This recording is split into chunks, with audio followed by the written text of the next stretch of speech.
Muchísimas gracias por acompañarme a esta cita de todos los lunes. Y esos truenos que ustedes están sintiendo es que están anunciando el invitadazo que tenemos. Alguien que para mí es un privilegio poderlo entrevistar y conocer. Alguien que es muy conocido, es un colombiano de exportación, un apasionado por nuestra cultura. Señoras y señores, sencillamente Tulio Zuluaga, o como todos los conocemos, Tulio Invita. Cuéntame, Tulio, muchísimas gracias por aceptar esta invitación, hombre. Raúl, mil Tulio gracias. recomienda. Y recomienda, invita. Esa es la misma cosa a la hora de la verdad. Oíme, qué truenos y qué rayos los que están cayendo. Gracias de verdad por darme esta oportunidad, por permitirme compartir contigo. Y bueno, nada, creo que vamos a pasar un rato bien chévere hablando si estos truenos nos dejan. Así es, así es. Bueno, por lo menos el internet se está portando bien. Sí. Tulio, pues yo hago una intro muy sencillita donde digo quién eres y definitivamente eres actor, eres músico, pero hoy en día, digamos que la cumbre de tu carrera en el modelo 2020 está enfocada a la gastronomía y sobre todo a nuestra gastronomía, la gastronomía colombiana. Y eres definitivamente un fenómeno que trasciende fronteras. Para quienes no te conozcan, porque estamos en redes, perdón, y te pueden ver en cualquier parte del mundo, pues sencillamente colocan Tulio Recomienda y van a ver toda la información que sale de este hombre apasionado por Colombia. Pero viene la primera pregunta corchadora. Si yo te pidiera que te presentaras, ¿qué diría Tulio de Tulio?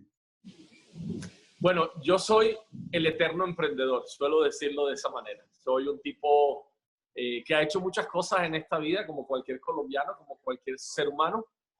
Soy graduado en fracasología, me he dado unos buenos tortazos en esta vida, muchas veces lo he perdido absolutamente todo y me ha tocado aprender y a arrancar de cero demasiadas veces, no importa la edad ni el momento que haya tenido. Siempre he estado ahí, por eso si yo tuviera que autodefinirme, siempre digo que soy el eterno emprendedor. Siempre estoy de pie, listo a empezar de cero cuantas veces sea necesaria. En este momento, pues como lo dices tú, en alguna época de mi vida fui presentador, fui actor, pero siempre buscando el camino de la música. Respeto mucho el camino de los actores y la profesión de los actores. A mí cuando me dicen, Tulio es actor o fue actor, digo, no, no. Yo por vainas de la vida terminé metido en novelas y programas de televisión, pero yo realmente no era un actor como tal. Yo era un cantante tratando de buscar un camino a la fama.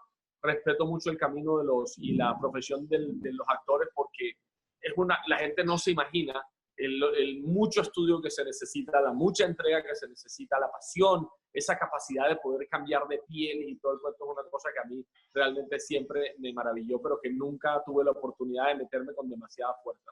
Llevo metido en el mundo de la gastronomía algo más de 13 años, estudié en la Mariano Moreno todos los cursos básicos, me hice especialista en gastronomía colombiana del SENA y bueno, nada, me he dedicado a contar experiencias por todos lados, es decir, no solamente de los restaurantes, sino adicionalmente de los callejeros. En especial ahí es donde más he trabajado realmente y hoy en día pues estoy muy metido de cabeza con todo lo que tiene que ver con la comida callejera y como bien lo dijiste tú también, he empezado todo un proceso desde el año pasado con mucha fuerza de salvaguardar la cocina colombiana y tengo una cosa metida por dentro muy fuerte porque sé que la gastronomía, nosotros somos la fuerza de los pequeños, es decir, toda esta comunidad o mi ejército de comelones, como le digo yo a todos los amigos y amigas de la comunidad Tulio Recomienda, tenemos una tarea y es de verdad aportar desde el tema gastronómico, que lo conocemos tanto, que lo dominamos tanto, para ayudar a nuestra sociedad. Y sí se puede. Muchas personas piensan que todo se soluciona nomás desde lo político, desde lo social, desde otras líneas, incluso a veces hasta del deporte, de cosas así.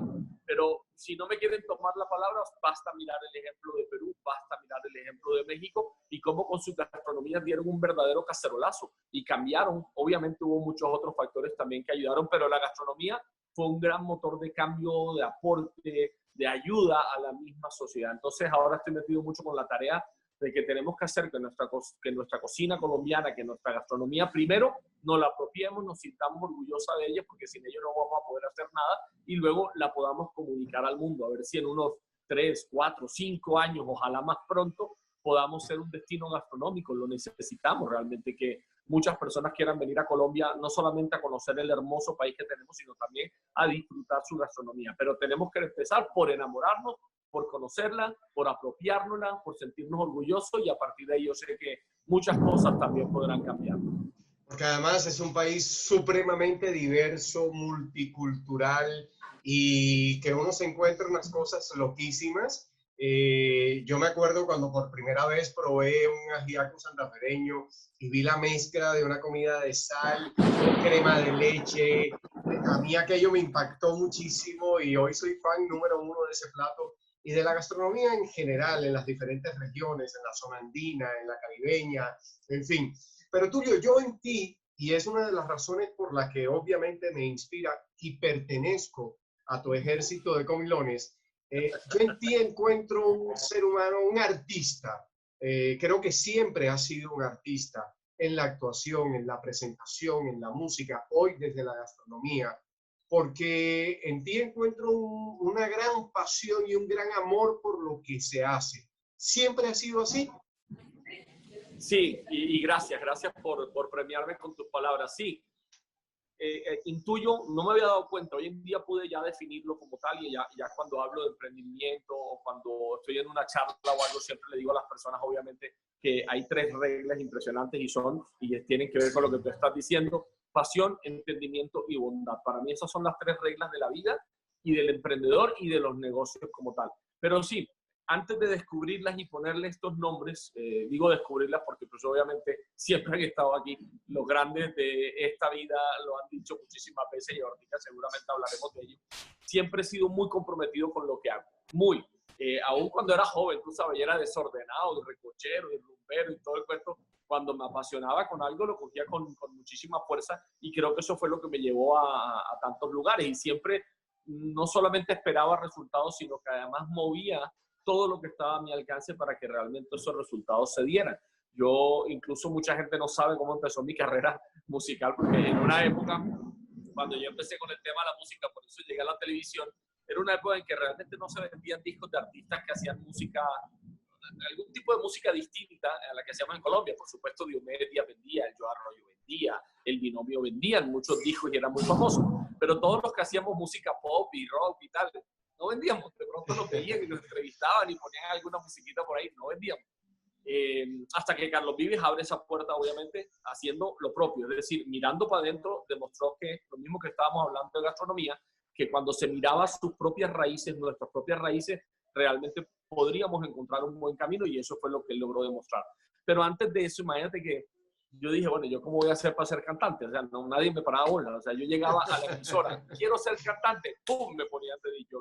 Llegaba a las novelas, no, es que quiero interpretar el tema de la novela, ¡pum!, me ponían de actor. De hecho, todos mis papeles, en todas las novelas, todo lo que hice en mi vida, en todos era cantante. Desde Pequeños Gigantes hasta Pasiones Secretas, era cantante en todas. Por eso te decía, yo no sabía cambiar de piel, yo solamente sabía interpretar al cantante, y ese era yo. Además, porque la pinta en ese entonces me ayudaba. Y resulta que lo que hice fue, yo trabajaba en ese entonces en una emisora, en 88.9, y Fernando Pava tenía unos súper sencillos que iba a regalar hasta, no sé si te acuerdas que antes las empresas brandeaban unos discos y los regalaban a final de año. Sí, claro. Todavía algunas lo siguen haciendo, muy poquitas, pero todavía por ahí hay una que otra. Eso. Y entonces imagínate que él tenía unos para imprimir, yo le dije, no, dame esos discos a mí, yo imprimo una canción ahí. Entonces, listo, él me dijo, listo, te los doy. Toma 1000 discos pues, para que los imprime. Grabé una corta canción que se llamaba Todo por ti. La imprimí en este disco y lo saqué a la venta. Y eso fue impresionante. O sea, pasó un mes y eso fue, ni siquiera mi mamá se acordó de ir a comprarlo. Nada, no se vendió ni un solo disco. Se vendió. Nada, cero. Entonces yo dije, ¿qué carajo yo voy a hacer? Porque esto no se puede quedar así. Yo tenía un carro en ese entonces, vendí el carro, cogí a todos los amigos, cogí a todas las personas que yo conocía, a la gente de la emisora y todo, a todos les di para un disco. Les dije, ahora, este sábado, vamos a salir a comprar todos los discos de Tulio, todos, como sea, los vamos a comprar. Y efectivamente, al lunes siguiente, yo había sido el artista colombiano que más discos había vendido en un fin de semana en la historia de Colombia. Entonces, por supuesto, ese mismo lunes tenía una fila, todas las casas disqueras, fírmame, yo quiero firmar contigo, y terminé firmando con discos EMI en ese entonces, y que tenía algo que ver también con Rotten. y mi padrino terminó siendo Ricardo Montaner. Entonces, mira lo que yo digo, yo tenía un buen producto, pero nadie me escuchaba. Yo dije, ¿y qué es lo que le digo yo a los emprendedores, cierto? Es decir, tú tienes que hacer tus cosas. No es como que yo lo saqué y me siento cruzado y que el mundo me venga, no. Si no funciona así, tú tienes que hacer que las cosas sucedan. Entonces, fíjate, te estoy hablando de cuando estaba relativamente muy joven, pequeño.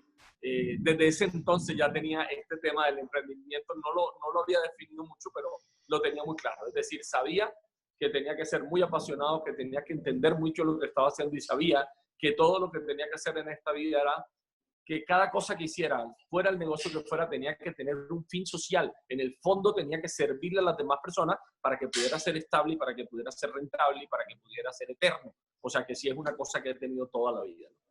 ¿En qué momento tomas la decisión de irte a Estados Unidos y en qué momento y por qué razón decides devolverte a Colombia?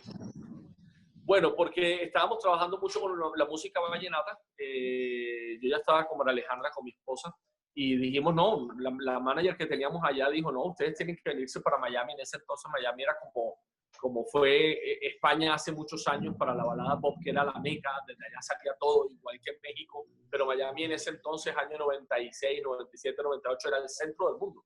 La mayoría de artistas estaban de allí, de ahí salían las noticias para todas. No se vendían espectáculos allí, pero sí salían las noticias para todo el mundo. Entonces ella nos dijo, no, tienen que venirse para acá y tal, pero mi carrera apenas estaba, digamos, entre comillas, empezando. No tenía una suficiente solidez, y cuando te digo que no tenía una suficiente solidez, que tampoco tenía solidez económica, ¿no? Y Miami es una cosa muy cara. Alcanzamos a hacer algunas cositas allá, entonces nos fuimos en búsqueda de ese sueño de solidificar esta carrera. Nos devolvimos cuando nos quebramos del todo, o sea, cuando ya no se podía hacer absolutamente más nada. Además, mi esposa estaba en ese momento embarazada, entonces, bueno, mi hijo ya queda embarazada en Miami, y dijimos, no, nosotros somos muy familiares, vamos a devolvernos para Colombia. Eso fue en el año 97, 98 más exactamente, y claro, llegamos aquí a Colombia y me encuentro con esta enorme crisis de ese entonces, la famosa crisis de Lupac, decía la gente, y ahí fue la debacle, es decir, lo perdimos todo, fue un desastre. Como te digo, no teníamos capital, no teníamos ahorros, lo poco que habíamos logrado hacer lo habíamos invertido en la carrera en Estados Unidos, así que aquí tocó llegar y empezar nuevamente de cero, de absolutamente cero. Yo empecé estudiando mecánica automotriz y empecé a buscar, digamos, una nueva vida, una nueva salida, y empezó toda una historia completamente diferente. Para poner un poquito en contexto a quienes no saben, la crisis de Lupaco fue una crisis que tuvo que ver con el mercado financiero, con el mercado bancario y las propiedades de vivienda, ¿cierto, Tulio? Sí, tal cual. Y lo que pasó cuando pasan estas crisis, estas profundas crisis económicas, tú lo sabes.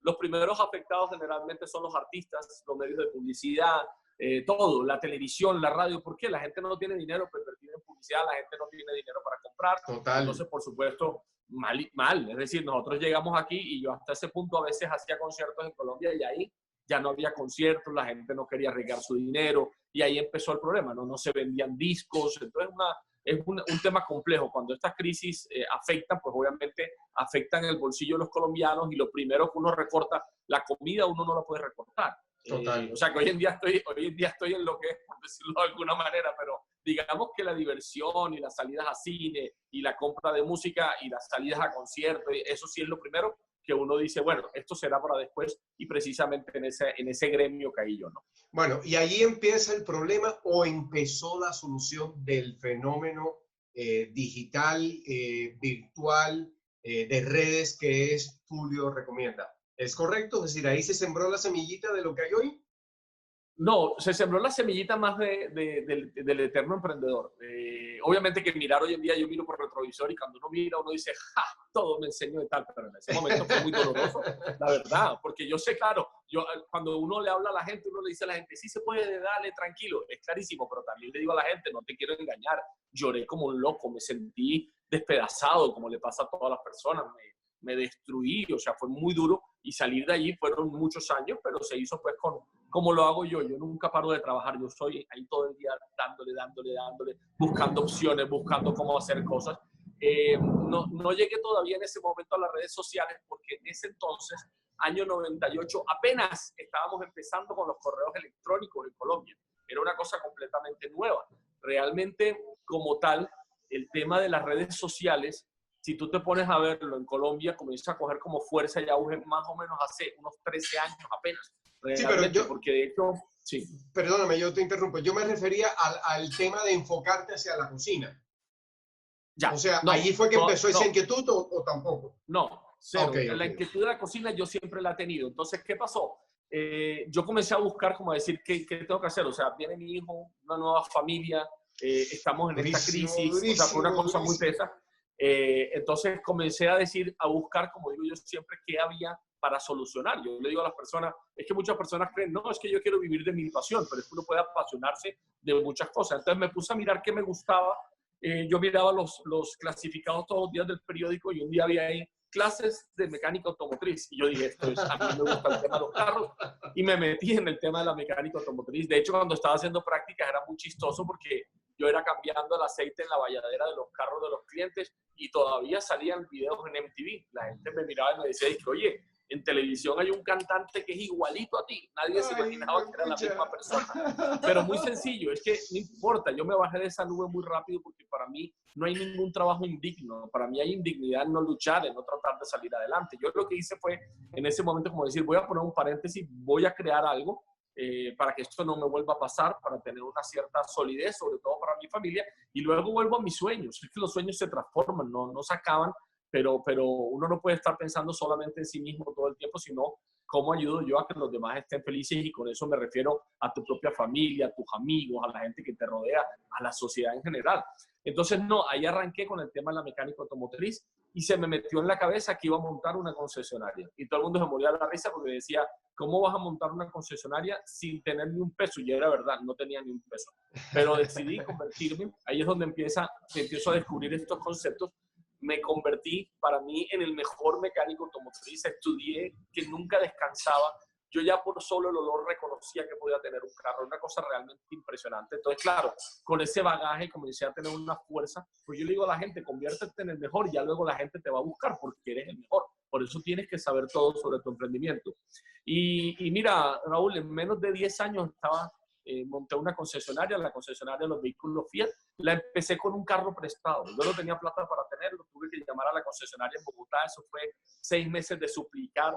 Conté con una gran suerte, que como la marca se había ido varias veces de aquí, realmente nadie estaba muy interesado en traerla. Entonces, a la final, yo me imagino que ellos en Bogotá dijeron, pues bueno, si nadie quiere, prestémosle un carro a este pelado. Aprovechemos a este loco.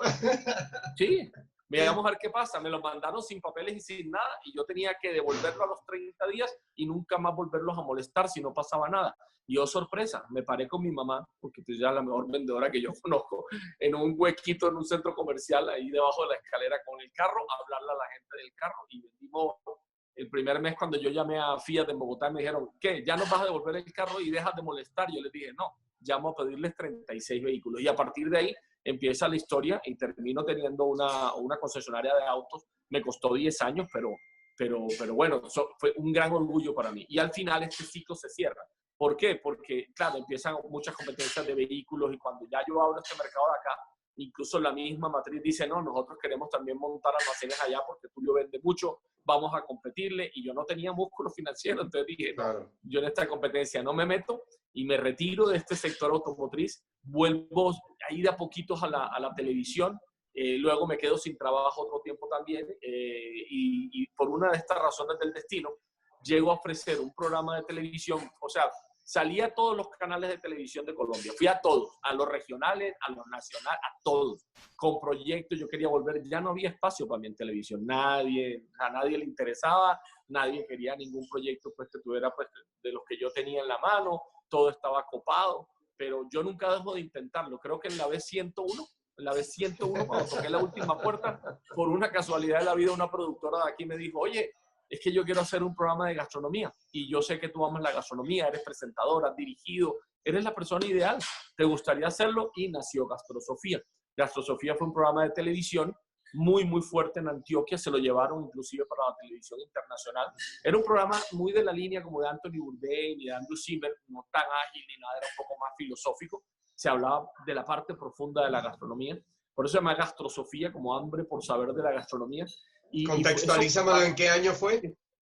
Eso fue en el no, me corchaste. Quita 13 años para atrás, 13 o 14 años para Ok, atrás. estamos Sería hablando en el 90. 2007, por más o menos, aproximadamente. Yo dije que no, oiga, mami, es que no, se me fueron los números, pero duro. 2007, Sí, sería 2007, 2000, 2006, por ahí. por ahí, más o menos, sería más o menos 2005, 2006. Y arranco y me quedo con Gastrosofía un par de años, de ahí después salto a otro programa que monté también que se llamó Mundo Divino, que era mostrando el mundo de los vinos. Recorrí el mundo entero haciendo programas en las mejores casas de vino, un aprendizaje impresionante. Ahí empecé a escribir en periódicos, en revistas, sobre todo el tema gastronómico, y por ahí me fui yendo. Y cuando se acabó Gastrosofía, empecé a mantenerme haciendo algunos programas de televisión en Bogotá y en algunos canales, pero cosas muy pequeñitas, pero ya ahí venía gestándose Tú lo recomiendas, porque como yo hacía este programa Gastrosofía y era visitando restaurantes, mucha gente me preguntaba todo el día, ella, ¿a dónde voy este fin de semana? Ella, ¿a dónde puedo ir a comer? Pero yo estaba metido con el tema de los vinos. Yo, no, a mí háblenme de vinos, que yo quiero hablar de vinos. Pero no, la gente me preguntaba tanto por gastronomía que yo a la postre al final eran un BlackBerry, ¿no? Que uno mandaba un código. Entonces yo le decía a la gente, manda este código y te quedo una lista. Yo como y si me gusta el lugar, te lo recomiendo. Y así nace Tú lo recomiendas. Algún día me llaman para una entrevista y me dicen, ¿y cómo se llama? Y yo no tenía ni idea. Entonces yo dije, no, el más creativo, Tú lo recomiendas. Y se quedó Tú lo recomiendas. Y luego lo que comencé a hacer fue a entrar por Facebook. En ese entonces ya Facebook estaba un poco más fuerte. Ya habíamos empezado, pues desde Gastrosofía ya venía Facebook dando los primeros pinitos y ya ahí montó por primera vez la primera página de Tú lo recomiendas. Y de allá acá han pasado 13, 14 años y pues todo este trabajo y toda esta lucha que tú más o menos conoces, ¿no? Definitivamente tu esposa juega un papel determinante en el proyecto y la persona que eres hoy, y lo has dicho permanentemente. Eh, ¿Cómo ha sido ella en tu vida, en esta fracasología?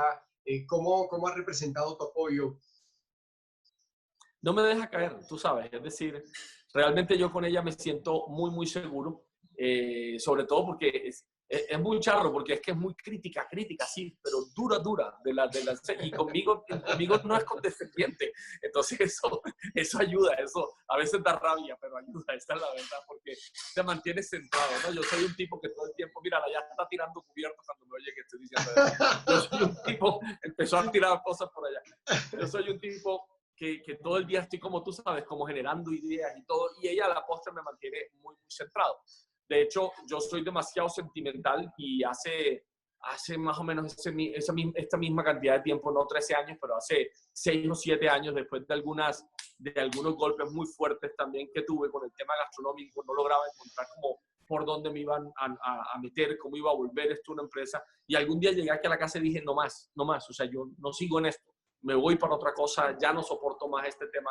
Y nunca se me olvidarán las palabras de ella, ¿sabes? Ella era como, no, ¿cómo se te ocurre? ¿Estás loco? Por supuesto que tienes que estar en esto. Lleva tantos años haciendo nombre, y me decía, aguanta, espera un poquito, esto ya está que va a estallar. Y fue como premonitorio, esto ya está que va a estallar, fue que a la semana habíamos encontrado un camino maravilloso con una sección llamada Fácil Cocina para los que no cocinan, y empezó toda una historia alrededor del tema de Tú lo recomiendas, no solamente en el tema de las recomendaciones, sino con el tema gastronómico y en el tema de la defensa de la gastronomía colombiana y en el tema de tratar de apoyar a las personas desde el punto de vista de nosotros, desde la mirada, no de un crítico, porque yo no soy un crítico, yo no soy sino un comelón divertido, que salgo y cuento experiencia y si algo me gusta, pues lo comparto. Básicamente fue eso y a partir de ahí empezamos digamos que una carrera realmente impresionante que por lo menos los últimos 4 o 5 años han sido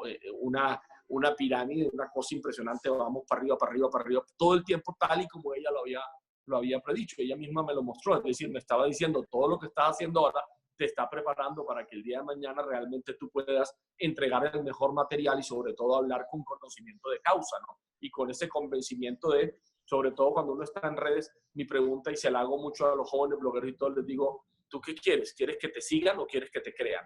Entonces, esa yo creo que es una de las grandes bases de lo que nosotros tenemos. Realmente es la preparación, el estar estudiando todos los días, el estar trabajando por aprender más, por crecer más, pero siempre pensando de qué manera le damos mejor material a los demás y de qué manera le aportamos mejores cosas a la vida de las demás personas. Y yo creo que ese es como el gran fundamento y la gran fuerza a la hora de la verdad que tenemos aquí, ¿no?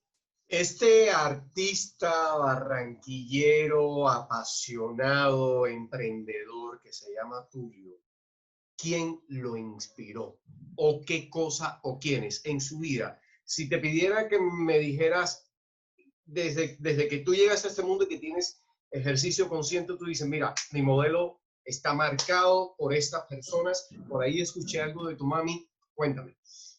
Bueno, hay muchas personas que lo inspiran o más que inspirar, lo que te construyen a la hora de la verdad, ¿cierto?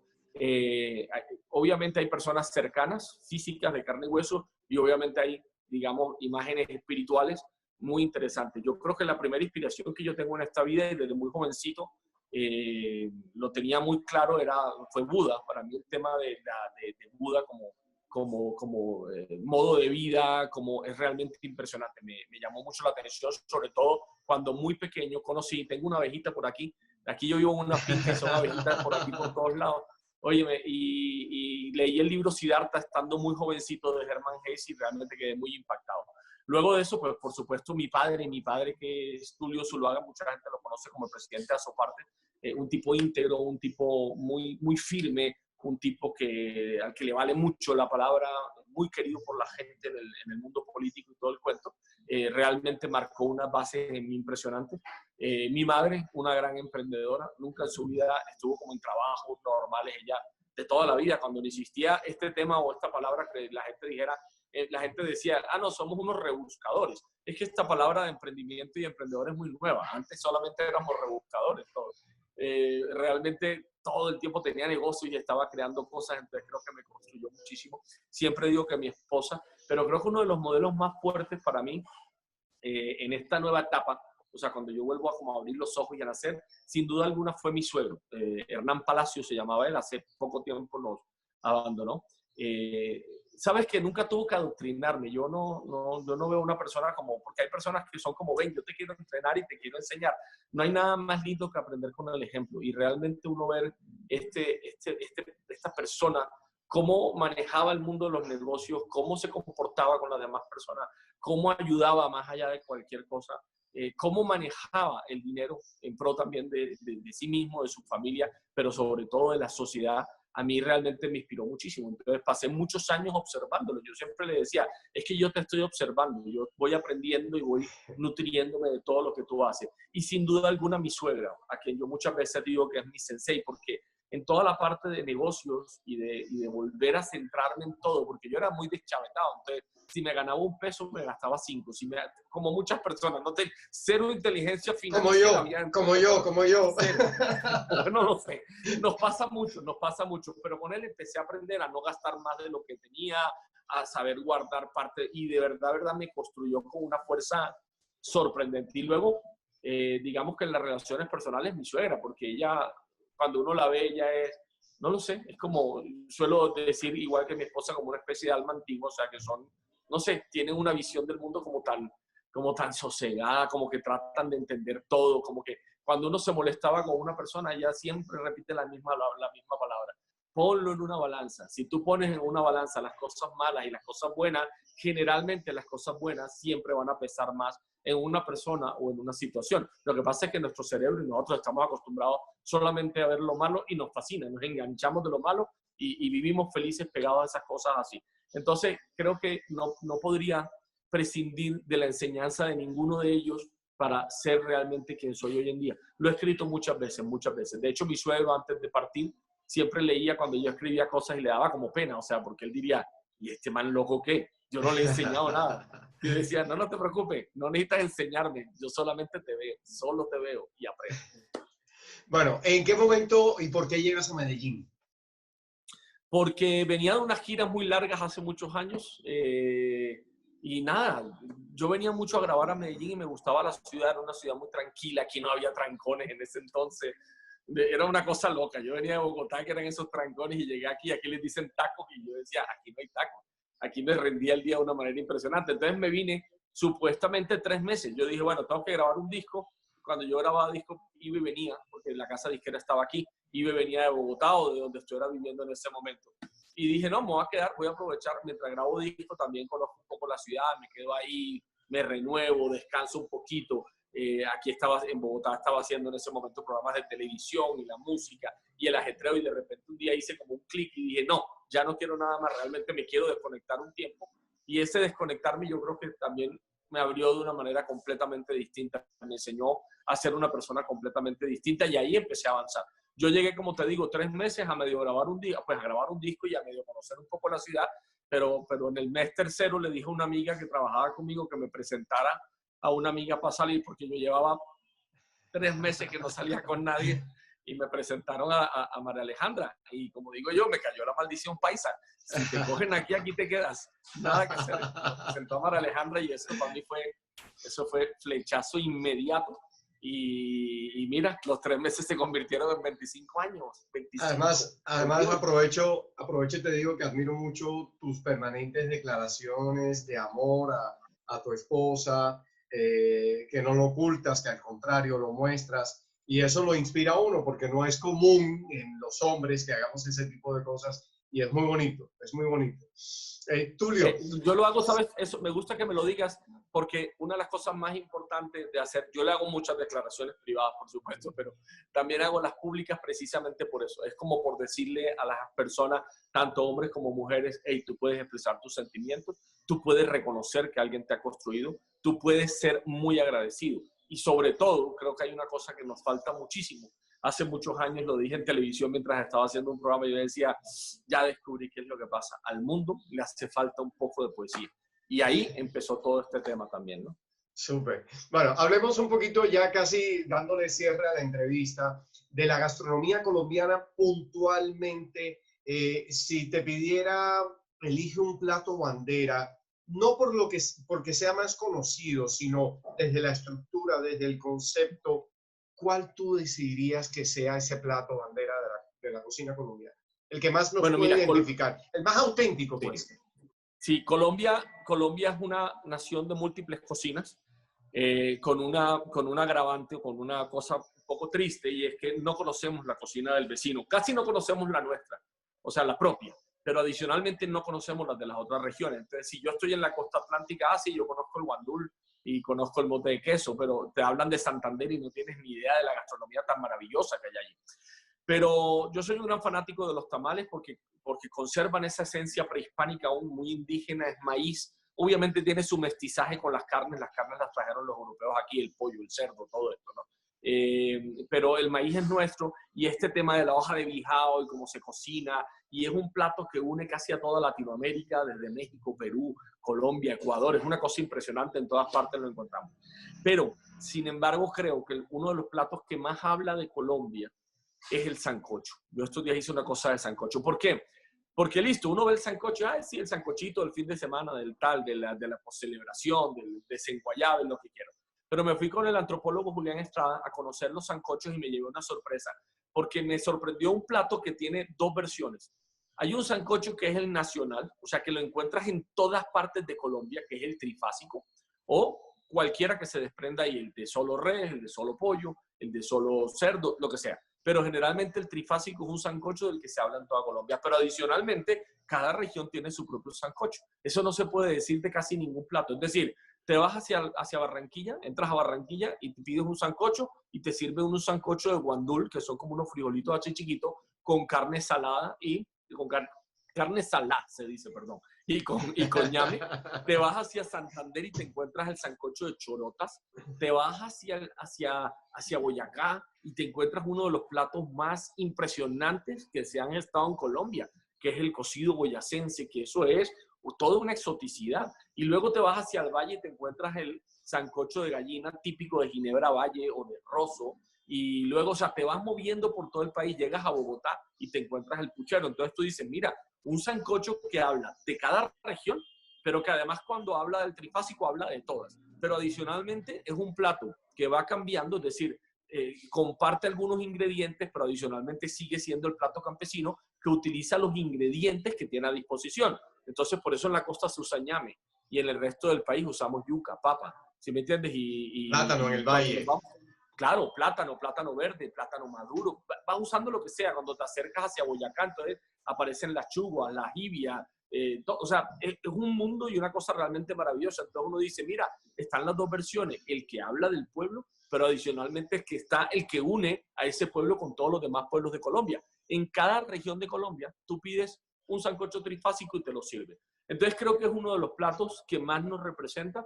Ya ves tú que en el Valle el sancocho no lleva papa, o sea que uno puede quedar pensando, pero ¿cómo no va a llevar papa un sancocho si en Colombia todos tienen papa? Pero así es muy bonito. Y si te vas hacia el Puchero, por ejemplo, en Bogotá, en Cundinamarca, te encuentras que tiene longaniza y su hoja de repollo, y el único en el que tiene hoja de repollo también es el de Antioquia y tal, pero bueno, la mayoría llevan arracacha, llevan yuca, o sea, estamos unidos por una serie de ingredientes. Pero eso quiere decir que mira que tú puedes contar la historia de una determinada sociedad con su propio sancocho, pero adicionalmente tenemos otro sancocho que es el que nos une, que es el trifásico, que ese sí, en casi todas las regiones lleva exactos ingredientes, o sea que quizás es el que más habla de Colombia como tal, ¿no? Pero trifásico es que lleva 3 carnes, ¿cierto, Tulio? Así es. Lleva 3 carnes, res, pollo y cerdo generalmente, pero también acuérdate que esto es un plato campesino, entonces lo que tienen a disposición. Yo me llevé una sorpresa el año pasado cuando llegué a Bucaramanga y conocí un sancocho trifásico de Barranca. Y cuando me lo sirvieron, oh sorpresa, era res, pollo y pescado. Y yo dije, ¡Hostia! yo dije, pero esto no es posible. Me lo sirvieron así en una totuma. Yo dije, esto no va a funcionar y con leche de coco y tal, no te imaginas la delicia.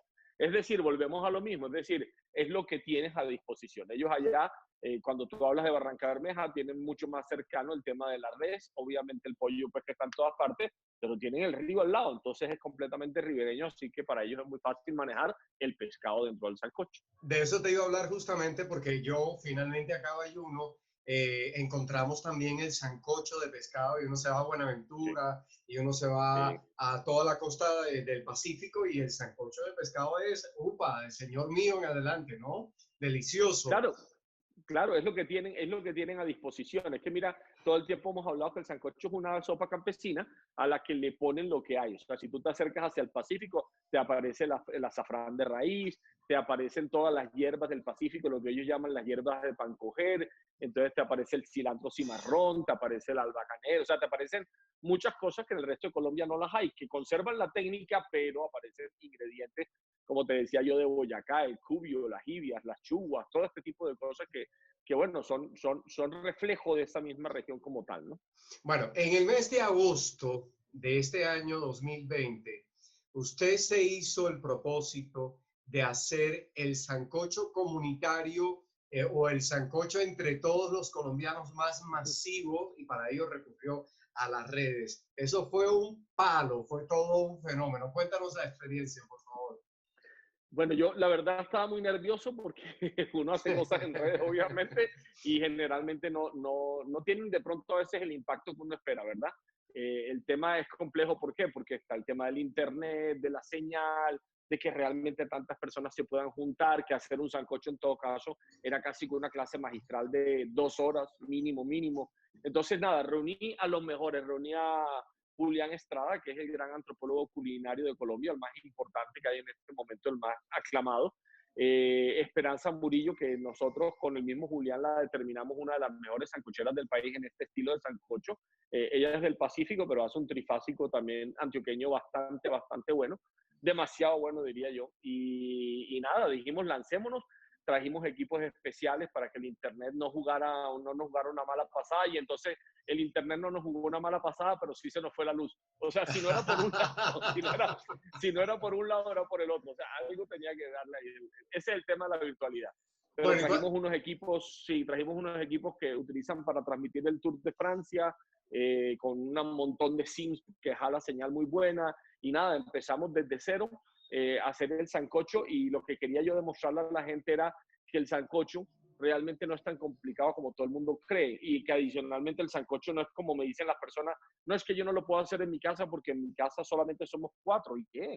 Utiliza ingredientes para 4, entonces realmente yo creo que la gente pudo descubrir en todos los lugares del mundo, que eso sí fue una de mis grandes sorpresas, que uno puede hacer sancocho cualquier día de la semana en la casa, y quizás es uno de los platos más sencillos que puede haber, porque de eso es combinar acuerdo. unos aliños, tirar las carnes en el agua, poner los aliños, tirar el cubito, el caldito de gallina, que a muchos les da escozor este tema del caldito de gallina, pero las abuelas lo utilizan, los indígenas lo utilizan, hoy en día las comunidades lo utilizan, y nada, dejar que se cueza ahí más o menos de unos 45 minutos, una A hora, una fuego hora y media, medio, depende fuego del espesor. lento.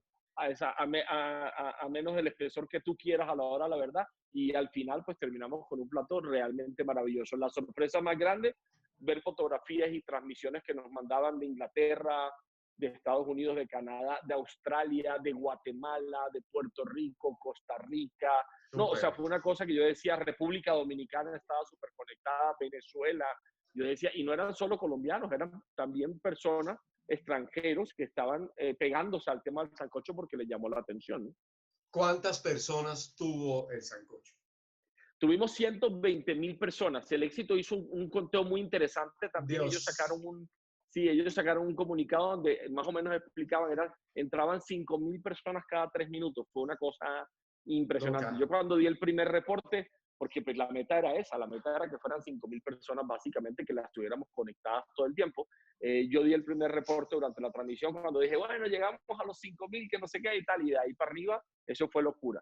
Creo que el número es mucho más grande, Raúl, porque te digo que yo inmediatamente apenas terminamos la transmisión, obviamente descargué las métricas de Facebook y las métricas de Facebook daban 380,000 personas, pero me basé más bien en las reproducciones que habían sido hasta ese momento 120,000 y en Instagram habíamos alcanzado 26,000 cuentas diferentes conectadas durante la transmisión como tal, ¿no? Una cosa demasiado loca, demasiado Sí. global. Tulio, yo me muero del pánico cuando se me conectan 20. ¿Qué se siente saber que hay 5.000 personas viendo? No, o sea, eso es una felicidad increíble, pero yo Que creo es que la diferente a la felicidad más grande que... televisión, que es Sí, diferente a la claro, televisión, claro, porque la televisión uno siente que una sí, cámara fría y no. El internet sí, sí, uno sí. siente la gente tocándolo. Es vivo, claro, es inmediato, es más amigable, es más cercano. Pero yo en ese momento, yo no sé, yo siento mucho después cuando termino, porque en ese momento tengo tanto nerviosismo, la gente me ve, lo que pasa es que cuando uno hace, tú sabes, conferencias o hace, tú mismo lo sabes, cuando te paras en un escenario, uno está muerto del susto. La magia entre un verdadero artista y alguien que de repente no lo es que una persona que no lo es, los nervios lo bloquean. Nosotros sabemos manejar esos nervios, podemos estar, no, sudando la gota gorda de los nervios y sin embargo nos ves sonreír y hablar coherentemente y explicar. Entonces es como, yo cuando termino siempre mi esposa me dice, ¿cómo hiciste para hablar 2 horas y media? Y yo digo, no tengo la más mínima idea. No me digas el tiempo porque no lo sé. O sea, si a mí me dicen, va a durar 2 horas y media, digo, no, negativo, no lo hago. Pero cuando eso arranca, tú sabes, es como si tuvieras un libreto en la cabeza y lo vas simplemente siguiendo. Luego viene toda la emoción, la felicidad de saber todas las personas que estuvieron allí, ¿no? Bueno, ya cerrando la entrevista, Tulio, es innegable todo este fenómeno de la pandemia, cómo nos ha afectado al sector de la gastronomía, le ha afectado tremendamente. ¿Cómo te afectó a ti o cómo te preparó, te fortaleció a ti este fenómeno del COVID y qué viene de ahora en adelante? Mira, Raúl, es que el tema es que yo me he dado tantos golpazos, como te lo dije, yo hace ratico te había dicho que había sido graduado en fracasología. Me Y hace encantó muchos años, además, sí, me la apropio, hace me la muchos apropio. años, en la propia, hace muchos años decidí hacer mía una frase, bueno, que es de los abuelos, pero que la repetía mucho mi suegro, que te dije que ha sido una de mis grandes inspiraciones, y él siempre decía, no pongas todos los huevos en la misma canasta. ¿A qué me refiero? Una de las grandes problemáticas, y yo espero que en este momento muchos lo hayamos aprendido de verdad, verdad. Porque resulta que nosotros, le pasa mucho a los artistas en televisión y todo, entran a una novela y creen que eso va a ser eterno. Entonces están recibiendo porque yo fui actor durante una época, entonces recibía, un muy buen sueldazo y claro, entonces uno, ve mejor el carro, el apartamento y de repente, ¡pum!, se acabó la novela y empieza uno a malvender todo, a ver cómo hace para subsistir. En toda la vida en general, más o menos es lo mismo. Es decir, muchas personas en el mundo de los restaurantes tenían su restaurante y, por supuesto, muy exitoso, muy bueno, se dedicaron solo a su restaurante. ¿Qué hago yo hoy en día? Yo así tenga algo muy bueno, muy exitoso, estoy buscando nuevas líneas de negocio. Mi esposa siempre me decía como, hey, pero concéntrate en una cosa. Y yo decía, no, yo no me voy a concentrar solo en una cosa, porque cuando uno se ha caído tantas veces y se ha golpeado tantas veces, ya es hora de decir, oye, voy a montar este negocio, pero, ¿y si pasa algo? No, entonces tengo esto otro. Y si pasa algo, tengo este otro, aunque parezca mentira. Entonces, desde el principio, yo había montado desde hace mucho tiempo, tú lo recomiendas, pero había montado desde hace mucho tiempo el tema de Fácil Cocina para los que no cocinan, que por ahí es por donde llegan los patrocinadores reales a nuestras redes. Fuera de eso había montado todo el fenómeno, todo el tema de los eventos. Dentro de esos eventos, los Master, Burger Master, Sushi Master, Pizza Master, muy exitoso, muy grande.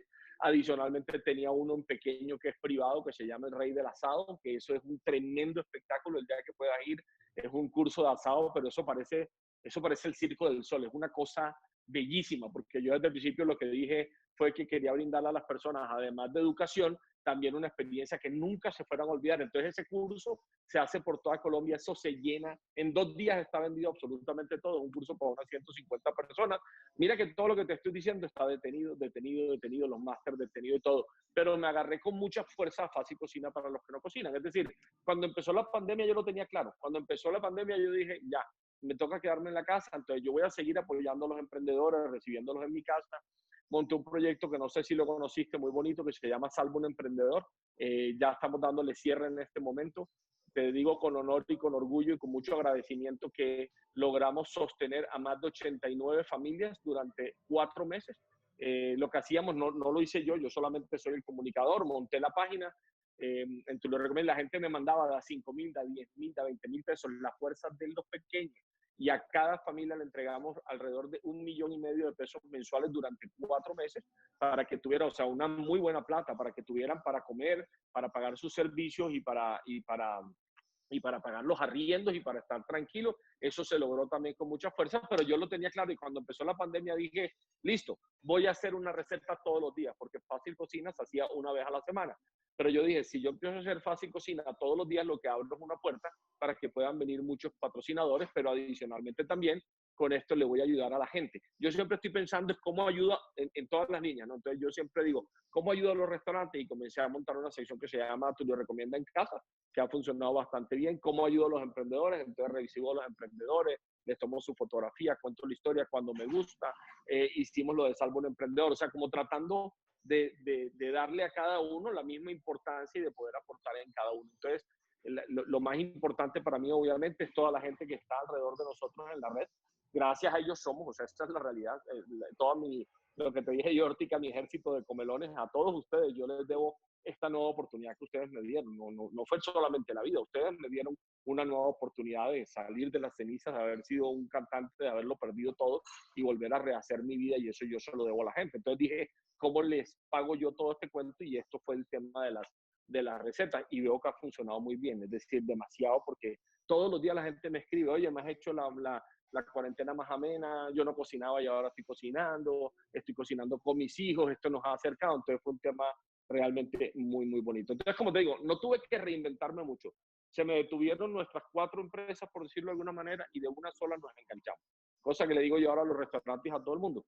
Mira que el mundo sí se puede detener. Entonces, lo que más vale es que tengas pensado, ya hoy en día hay que pensar así. Tengo un negocio súper exitoso, estoy vendiendo millones de millones, fantástico, pero entonces piensas qué pasaría si se te detiene, y entonces empiezas a trabajar de una vez. Hoy empiezas a trabajar en algo que de pronto el día de mañana te va a salvar la vida, te va a salvar el pellejo, ¿no? 5 preguntas con una palabra de respuesta, con respuesta muy corta. Uf, tu esposa. Muy difícil para mí, porque tú ves que yo hablo mucho, yo me entrevisto solo. Tranquilo, tranquilo. ¿Cómo calificas en una palabra a tu esposa? Mi salvación. ¿Tus hijos? Oh, la felicidad absoluta. ¿Tus comilones? Deuda, agradecimiento, no sé cómo decírtelo en una sola palabra, pero el agradecimiento más grande, es decir, es la cosa más grande que tengo yo, lo que te decía ahora, la oportunidad de esta nueva vida, ¿no? Colombia. Dios mío, esto es mi motor, mis raíces y el motor de todo lo que hago hoy en día. ¿Tu fórmula?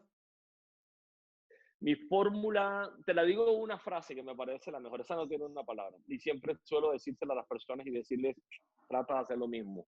En un mundo de críticas sin acción, yo decidí trabajar sin criticar, así que cada día me levanto y me pregunto, hey Tulio, ¿dónde, con quién y qué vas a construir el día de hoy? Y me pongo a trabajar. Eso es mi fórmula.